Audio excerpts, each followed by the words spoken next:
کوئی شوگر کی پٹی بھی باندھ نہیں چاہتا. حضرت ایوب 18 سال بیمار رہے.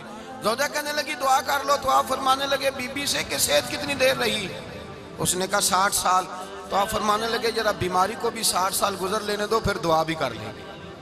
یہ دعا کی اللہ، یہ لفظ کہے اللہ نے صحت دے دی، تندرستی آ گئی. ایک دن گھر میں بیٹھے بیٹھے زوجہ کہنے لگی کہ ایوب یہ بتاؤ دکھ اچھے کہ سکھ؟ آپ فرمانے لگے سارے دن ہی اللہ کے ہیں پر دکھ بڑے اچھے تھے. مجھ سے پوچھو تو دکھ بڑے اچھے تھے. کہا کس طرح؟ تو حضرت ایوب فرمانے لگے جب میں بیمار تھا تو 24 گھنٹے میں ایک دفعہ میرا رب میرا حال پوچھا کرتا تھا. ایک دفعہ میرا اللہ پوچھتا تھا ایوب تیرا حال کیا ہے؟ فرماتے ہیں 12 گھنٹے تو لذت ہی رہتی تھی کہ میرے رب نے میرا حال پوچھ لیا، اور اگلے 12 گھنٹے میں انتظار کرتا تھا مالک حال دوبارہ کب پوچھے گا. فرمانے لگے اب صحت تو ہو گئی ہے پر اب میرا رب میرا حال تو نہیں نہ پوچھتا. بھائی مشکلات جو ہوتی ہیں وہ تو تجھے سجا دیتی ہیں، سوار دیتی ہیں. تجھے یاد آتا ہے کوئی اپنا، جب تجھے درد ہوتی ہے نا، تکلیف ہوتی ہے، پھر تیرا دل کرتا ہے کوئی کندھا ملے جہاں میں سر رکھ کے رہوں. پھر اسی لیے تو کسی درویش سے کسی نے پوچھا تھا اپنا کون ہوتا ہے؟ تو کہا جو تجھے دکھ کے وقت یاد آئے وہ تیرا اپنا ہے. جو تجھے عین آزمائش کے وقت یاد آئے اور تجھے اس کا نمبر فوراً تیرے موبائل پہ چلنے لگے وہ تیرا اپنا سجن ہے جس کو تو دکھ کے وقت یاد کرے. تو بھائی مشکلات کے بعد جو اللہ آسانی دیتا ہے. حضرت ابراہیم کو آگ میں بھی پھینکا گیا، حضرت ابراہیم علیہ السلام کو ستایا بھی گیا، نکالا بھی گیا، لیکن جب ان مشکلات سے گزرے تو میرا رب فرماتا ہے وَإِذِ ابْتَلَىٰ إِبْرَاهِيمَ رَبُّهُ بِكَلِمَاتٍ فَأَتَمَّهُنَّ قَالَ إِنِّي جَاعِلُكَ لِلنَّاسِ إِمَامًا. کہا جب ابراہیم پورے اترے تو پھر ہم نے انہیں امام بنا دیا. یا اللہ کس طرح کی امامت دی؟ فرمایا میں نے اتنی اعلیٰ شان عطا کی ہے کہ اپنے لاڈلے رسول کو جناب ابراہیم کی نسل میں پیدا فرما دیا ہے.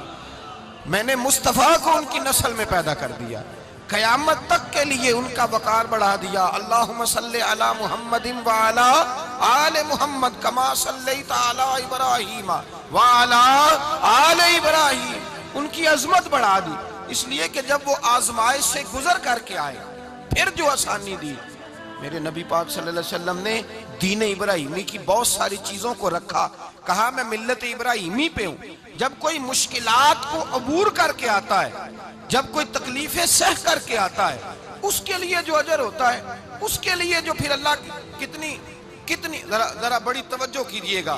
لوگ سمجھتے ہیں فلاں آدمی مشکل میں ہے تو شاید مشکل میں ہی رہے گا، فلاں آزمائش میں ہے تو شاید میرا اللہ فرماتا ہے ایک مشکل دے کے میں 2 آسانیاں بھی دوں گا. تم مشکل دیکھ رہے ہو، مشکل نہ دیکھو، وہ جو اس کو بعد میں آسانی آنے والی ہے، اور ڈبل جو میں اس پر نعمت کرنے والا ہوں اس کو دیکھو. حضرت یوسف کو بھائیوں نے کنویں میں ڈال دیا تھا، اور جب کنویں سے نکلے تو مصر کے بازاروں میں بکے، اور پھر زلیخا نے الزام لگایا تو حالات بگڑ گئے. حضرت یوسف کو جیل جانا پڑا. کتنی کٹھن زندگی تھی، لیکن میرے مالک کو کچھ اور ہی منظور تھا. کنویں میں گرنے والے، بازار میں بکنے والے، جیل میں جانے والے، الزام لینے والے جناب یوسف کو رب کریم نے اسی مصر کا بادشاہ بنا دیا. اللہ پاک نے اسی مصر کا حکمران بنا دیا. یاری تیری سونا ہے پر ازمیشاں تیریاں اگ. اے سونا پرکھیا جاوند آئی پہلو نال اگاں دے لگ. اس کے لیے تھوڑا سا جتن کرنا پڑتا، تھوڑے کٹھن حالات سے گزرنا پڑتا، تھوڑی آزمائشوں کا روپ دیکھنا پڑتا. ہم چاہتے ہیں کہ ہمیں چھیڑے کوئی نہ کوئی تکلیف نہ آئے، کوئی آزمائش. یہ ہو نہیں سکتا میرے بھائی. نامی کوئی بغیر مشقت نہیں ہوا. 100 بار جب عقیق کٹا تب جا کر نگی ہوا. ہم چاہتے ہیں کہ ہمیں کچھ بھی دقت نہ آئے، مشکلات نہ آئے. اور مشکلات تو انسان کو سنوارتی ہیں بھائی، وہ تو نکھارتی ہیں. کبھی پوچھا کرو جا کر کے کسی گندم کے دانے سے کہ تو کہاں سے ہو کے آیا ہے، کہاں سے نکل کے آیا ہے، تو وہ بتلائے گا کہ بڑے مشکل مراحل سے گزرا ہوں اور پھر اللہ نے مجھے طاقت دی ہے کہ میں انسان کے وجود کا حصہ بناؤں. تو بھائی کٹھن مراحل، آزمائشیں، تکلیفیں یہ انسان کو بڑا انسان بنا دیتی، یہ اس کے لیے ترقیوں کا پیش خیمہ ہوتی. ہمارے جوان پریشان ہو جاتے ہیں. عورتیں خاص کر کے اس بات پہ توجہ کریں، وہ بڑی جلدی غم لے جاتی ہیں. وہ کہتی ہیں جانے میرا کچھ ہوگا ہی نہیں، جانے میرا کچھ ہو ہی نہیں سکتا. میرے بھائی درجنوں اور بیسیوں لوگ ایسے ہیں جن کی اولادیں نہیں تھی لیکن نام ان کا ان سے بھی زیادہ ہے جو بڑے بڑے صاحب اولاد. حضرت خواجہ معین الدین اجمیری کو جانتے ہیں آپ لوگ؟ نہیں، جو جانتے ہیں وہ بولیں جانتے ہیں جی؟ لو جی، کافی سارے جانتے ہیں، تھوڑے جی رہ گئے نا بابا۔ جانتے ہیں نا خواجہ صاحب کو؟ ان کے کسی بیٹے کو جانتے ہوں؟ نہیں جانتے، نہیں جانتے، نہیں جانتے آپ ان کے بیٹے کو۔ حضرت خواجہ معین الدین اجمیری رحمت اللہ تعالیٰ علیہ کے بیٹے کو نہیں جانتے، لیکن ویسے آپ ہندوستان میں کسی آدمی کو چھیڑ کے دیکھیں، وہ کہے گا میں خواجہ صاحب کا روحانی بیٹا ہوں، میں اولاد۔ حضرت غوث اعظم رضی اللہ تعالیٰ عنہ کی اولاد کو کم لوگ جانتے ہیں، لیکن آپ ویسے کسی کو پوچھ کے دیکھیں 11ویں والا پیر کون ہوتا ہے، ہر آدمی ہاتھ اٹھا کے بتائے گا خدا کے فضل سے ہم پر ہے سایہ غوث اعظم کا، ہمیں دونوں جہاں میں ہے سہارا غوث اعظم۔ لوگ جھوم کے بتلائیں میرے بھائی، یہاں لوگ پریشان ہو جاتے ہیں کہ اولاد ہوگی تو یہ ہوگا، فلاں ہوگا تو یہ ہوگا۔ بھائی ایسی کوئی بات نہیں، میرے پاس پیسے ہوتے تو میرا ابا بیماری سے فوت نہ ہوتا۔ جو مالدار ہوتے ہیں تو کیا وہ بچ جاتے ہیں؟ حضرت اسرائیل انہیں چھوڑ جاتے ہیں؟ او خدا کے بندے تو کیسی بات کر رہا ہے؟ یاد رکھ، یہ جو آزمائشیں ہوتی ہیں، یہ جو تکلیفیں ہوتی ہیں، یہ جو تھوڑے سے مشکل حالات ہوتے ہیں۔ حضرت یونس علیہ السلام کی دوستی ہوگی حضرت جبریل امین سے، تو جناب جبریل ملنے آئے۔ حضرت یونس علیہ السلام فرمانے لگے جبریل میرا دل کرتا ہے مجھے اس بندے کی ملاقات کرا جو اللہ کا سب سے زیادہ عبادت گزار بندہ ہے۔ حضرت جبریل امین لے گئے دور دور فلسطین کے علاقے میں، اور لے جا کر ایک بندے سے ملاقات کرائی جس کی دونوں آنکھیں بھی کوئی نہیں تھی، دونوں بازو بھی کوئی نہیں تھی، دونوں پیر بھی کوئی نہیں تھی، اور اس بندے کی زبان پر لفظ بڑا کیا جاری تھے، یا اللہ تیرا شکر ہے، یا اللہ تیرا، بول کے کہیے یا اللہ تیرا، اے اللہ تیرا شکر ہے، شکر شکر کر رہا تھا۔ حضرت جناب سیدنا یونس علیہ السلام کہنے لگے میں نے تجھے عبادت گزار کو ملانے کو کہا تھا، تو کہاں لے آیا؟ تو حضرت جبریل کہنے لگے یا یونس، یہ ہر چیز جانے کے باوجود اپنے رب کی رضا پہ راضی ہے۔ اس وقت دنیا میں نبیوں کے بعد جس سے اللہ سب سے زیادہ پیار کر رہا ہے وہ یہی بندہ ہے، یہ اپنے رب کی رضا پہ راضی ہے۔ اے تن میرا کنگی ہووے تے میں زلف سجن دی واواں، تے پوش میرے دی جتی بن جائے تے میں یار دی قدمی آواں، مارو مارو مینو مار مکاؤ کوئی عذر نہ پیش لے آواں، تے جے سونا ہی میرے دکھ وچ راضی، جے سونا ہی میرے دکھ وچ راضی، جے سونا ہی میرے دکھ وچ راضی، تے میں سکھ نو چلے ڈاواں۔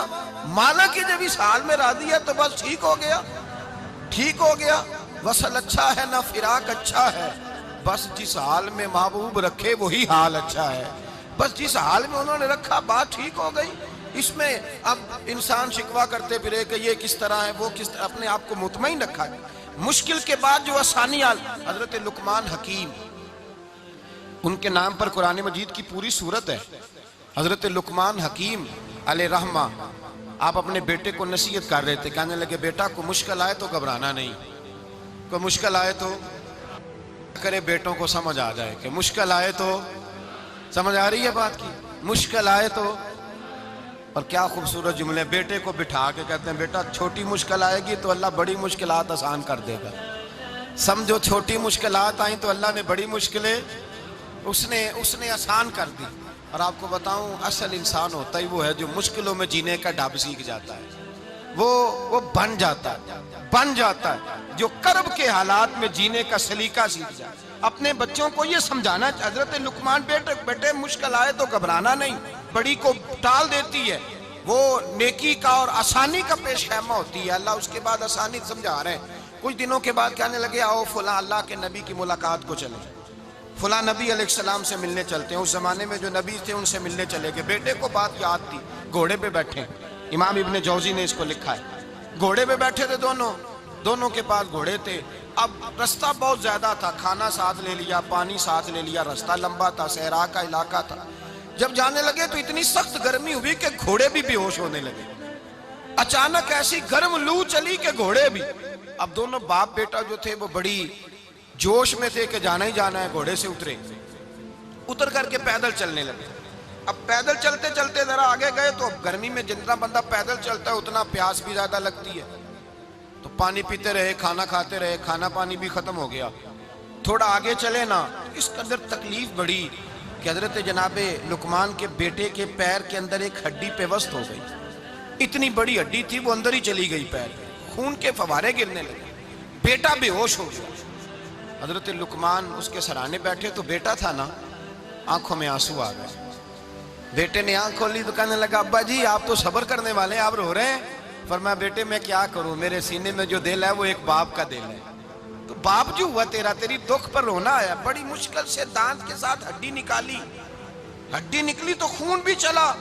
صاحب زیادہ کہنے لگا حضور آپ نے تو کہا تھا ہر مشکل کے بعد آسانی ہوتی ہے، اور چھوٹی مشکل دے کے اللہ بڑی سے بچا لیتا ہے، تو ہم تو اچھے کام چلے تھے، مشکل پہ مشکل، مشکل پہ مشکل، یہ کیا ہے؟ حضرت لقمان کہنے لگے بیٹا نہ تو رب کی حکمتوں کو جانتا ہے، نہ پوری طرح میں جانتا ہوں، لیکن جو میں نے کہا تھا وہ بات سچی ہے۔ فَإِنَّ مَعَ الْعُسْرِ يُسْرًا إِنَّ مَعَ الْعُسْرِ يُسْرًا، اللہ ہر مشکل کے بعد آسانی عطا فرمائے گا، اور فرمایا میرا ایمان ہے کہ ضرور ضرور عطا فرمائے گا۔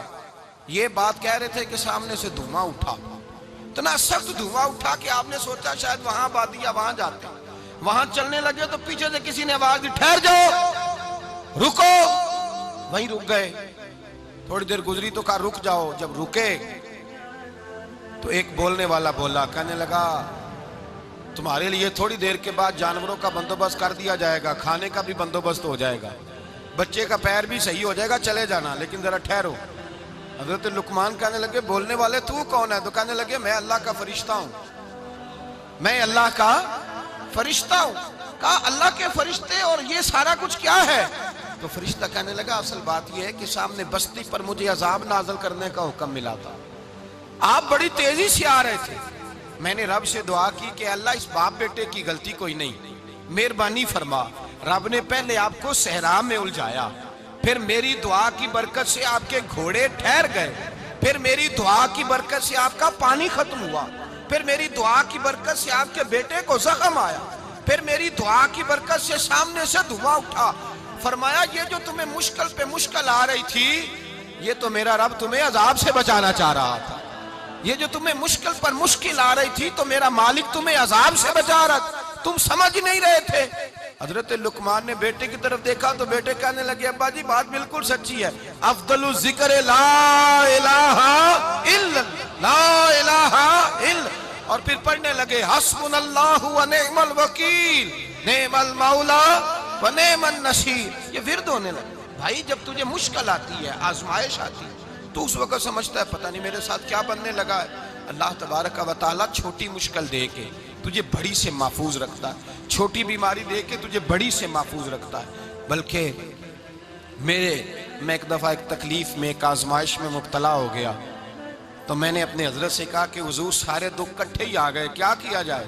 تو آپ فرمانے لگے بڑے خوش نصیب ہو، جوانی میں اللہ نے دکھ دے دیے، بڑھاپے میں آئے تو برداشت نہیں ہوتے، یہ تو بڑے وقت پہ آ گئے، شکر ادا کرنا چاہیے، اس زمانے میں برداشت نہیں ہوتے، اب آسانی ہے، ان کو برداشت کرو، ہمت کرو۔ میرے بھائی یاد رکھیں آزمائشیں، تکلیفیں آپ کو بڑا کرنے کے لیے آتی ہیں۔ ہم آزمائش کو برا جانتے ہیں، دکھ کو برا جانتے ہیں، دکھ تو بڑے پیارے ہوتے ہیں، یہ رونے کا سلیقہ سکھاتے ہیں، یہ اللہ کو منانے کا طریقہ سکھاتے ہیں، یہ مسجد میں جانے کا۔ وہ جو سکھی بندہ ہے نا، سکھی، مجھے ایک صاحب کہنے لگے دو قسم کے لوگ مدینے سے آتے ہیں، مدینہ شریف پوچھنے لگے، کہنے لگے حضرت جی دو قسم کے بندے ہیں، کچھ واپس جاتے ہوئے تڑپ رہے ہیں، کچھ تصویریں کھینچ رہے ہیں رخصتی کے وقت، فرق کیا ہے؟ تو میں نے کہا وہ جو تصویریں کھینچ رہا ہے وہ امیر آدمی ہے، اسے پتا ہے کہ میں پھر ٹکٹ لے لوں گا، مہینے کے بعد پھر آ جاؤں گا، اور یہ مدینہ چھوڑتے ہوئے تڑپ رہا ہے، یہ کوئی غریب ہے، یہ کہہ رہا ہے پتہ نہیں دوبارہ موقع ملے کہ نہ ملے، یہ دکھی ہے، یہ آزمائش میں دکھی۔ سکھی بندہ تو مکے جا کے نہیں روتا، وہاں بھی کھڑا ہے، ڈٹ کے کھڑا، دکھی کوئی نہیں تو روئے کیسے؟ روئے کیسے؟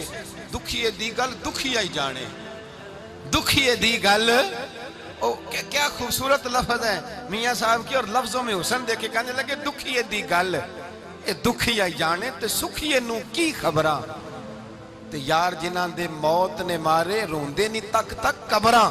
یہ مشکل مرحلہ ہوتا ہے، جب انسان تکلیف میں ہوتا ہے پھر اسے احساس ہوتا ہے، اور تکلیف والے کو ہی تکلیف والے کی تکلیف کا احساس ہوتا ہے۔ جب آپ کو اللہ مشکل دیتا ہے تو سمجھ لیں رب آسانی دینا چاہ رہا ہے، جب تیز دھوپ آتی ہے تو سمجھ لیں اللہ گرم ہوا گزار کے ٹھنڈی بارش برسانا چاہ رہا ہے، اور جب چاروں طرف سے گھٹن ہو، پنجابی میں کہتے ہیں گمہ لگ جائے، تو پھر سارے بول کے کہتے ہیں اب جو طوفان آئے گا وہ سخت ہی آئے گا، اس لیے کہ گھٹن جتنی زیادہ ہوتی ہے پھر فضل بھی اتنا۔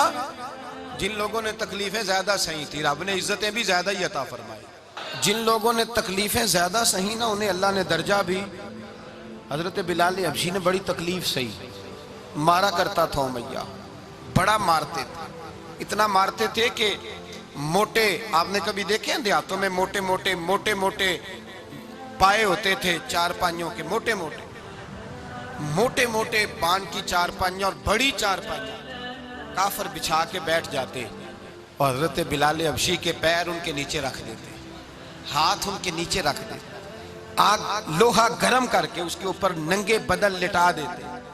مکے نے بڑی آزمائشیں دیکھی، پھر اسی مکے نے مدینے نے عجیب رنگ دیکھا کہ میرے نبی معراج سے واپس آئے اور حضور نے عظمت دی، فرمایا بلال یار تیرا بڑا مقام ہے، تو مدینے میں چل رہا تھا اور میں جنت میں تیرے قدموں کی آواز سن رہا تھا، کتنا تیرا مقام ہے، کتنا تیرا درجہ ہے، میں وہاں تیرے چلنے کی آواز سن رہا تھا۔ حضرت ابو بکر صدیق رضی اللہ تعالیٰ عنہ نے اس زمانے میں حضور کی نوکری کی جب دوسرا جانثار کوئی نہیں تھا، سارے لوگ تانے دیتے، کہتے ابو بکر تو اکیلا ہی سیاںا ہے، سارا مکہ مخالفت کرتا ہے، تو جان ہی نہیں چھوڑتا، سارا زمانہ مخالفت کرتا۔